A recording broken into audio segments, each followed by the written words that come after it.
30 বছরের বন্ধুত্ব। তবুও দুজনকে হাঁটু গেড়ে নমস্কার করতেন শিবপ্রসাদ মুখোপাধ্যায় এবং যিশু সেনগুপ্ত। কিন্তু কেন? ইন্ডাস্ট্রিতে নাকি বন্ধুত্ব হয় না, এমন কথায় অনেককেই বলতে শোনা গিয়েছে ক্যামেরার সামনে এবং পিছনে। তবে এর ব্যতিক্রমী উদাহরণও ইন্ডাস্ট্রিতে রয়েছে বলে।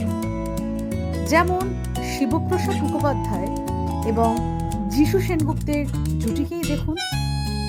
দীর্ঘ 3 দশকের বন্ধুত্ব চলতি বছরই নতুন রূপে পর্দায় ধরা দিতে চলেছেন তাঁরা।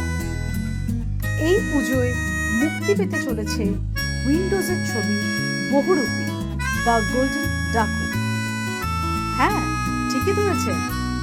এর আগে উইন্ডোজের প্রযোজনাতেই পোস্ত ছবিতে একসঙ্গে কাজ করেছেন শিবপ্রসাদ এবং যিশু সেনগুপ্ত।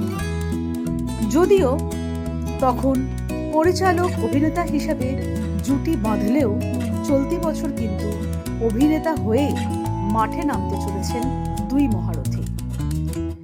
সেই ঝলকই প্রকাশ করে রবিবার অর্থাৎ ফ্রেন্ডশিপ ডের দিনে বন্ধুত্বের পুরনো স্মৃতি হাতড়ালেন তাঁরা। ফেসবুকে পোস্ট করে লিখলেন, প্রায় 30 বছরের বন্ধুত্ব আমাদের। ওর তখন মহাপ্রভু চলছে, আমার সিংহবাহিনী। NT1 স্টুডিওতে যখনই দেখা হতো আমরা হাঁটু গেড়ে দুজনকে নমস্কার করতাম। আজও সেই একই ধারা বর্তমান আছে।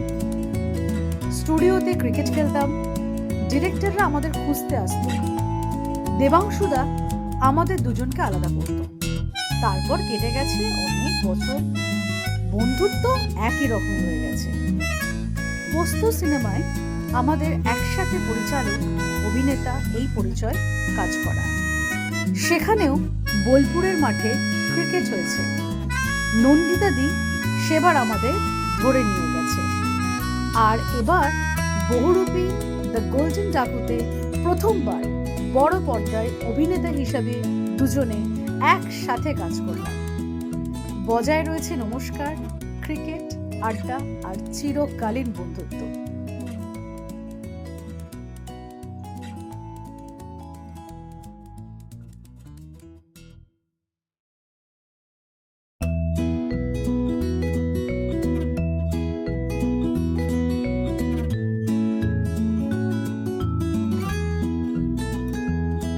ফলো করুন আড্ডাঘর।